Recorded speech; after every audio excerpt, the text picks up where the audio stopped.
திலக் வர்மா எதனால அவர் அந்த சிங்கிளை டினை பண்ணாரு இன்னி வரைக்குமே எனக்கு மண்டே வெடிக்குதுங்க. ரஷீத் கான் போட்டாரு, அந்த சிங்கிளை ஈஸியா எடுத்துருக்கலாம். எதுக்கு டிம் டேவிட வந்து பாத்தீங்கன்னா எக்ஸ்போஸ் பண்ணக்கூடாதுன்னா, டிம் டேவிட்லாம் என்ன மாதிரி ஒரு மேட்ச் வினருங்க லோவர் ஆர்டர்ல. மும்பைக்கு எத்தனை மேட்ச் வின் பண்ணி கொடுத்துருக்காரு. அது கொஞ்சம் ஓவர் கான்ஃபிடன்ஸா பண்ண மாதிரி தெரிஞ்சதுங்க திலக் வர்மா. ஒரு கான்ஃபிடன்ஸ் லெவல் இருக்கிறது வேற, ஓவர் கான்ஃபிடன்ஸ் என்னைக்குமே வந்து பேக் ஃபயர் ஆயிடும் ஸ்போர்ட்ஸ்ல. அதுதான் எக்ஸாக்ட்லி அவருக்கும் ஆச்சு. ஸோ அதனால என்ன ஆச்சுன்னு பாத்தீங்கன்னா நெக்ஸ்ட் ஓவர் வந்து டிம் டேவிட் அண்டர் பிரஷர்ல அந்த ரன் ரேட் வேற ஏறிட்டே இருந்தது, ஃபுல் ஷாட் ஆனாரு, அவுட் ஆனாரு.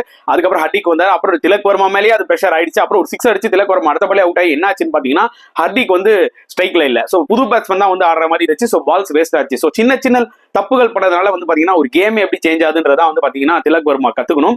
அண்ட் ஹர்திக் பாண்டியா பிரசன்டேஷன்ல திலக் வர்மா பண்ணது எனக்கு ஒன்றும் பிரச்சனை இல்லை. அதெல்லாம் நான் வந்து கண்டிப்பா அவங்க என்ன டிசிஷன் எடுக்கிறாங்களோ அது நான் வெல்கம் பண்ணுவேன்னு சொன்னாரு. பட் அதெல்லாம் மேட்டர் கிடையாது.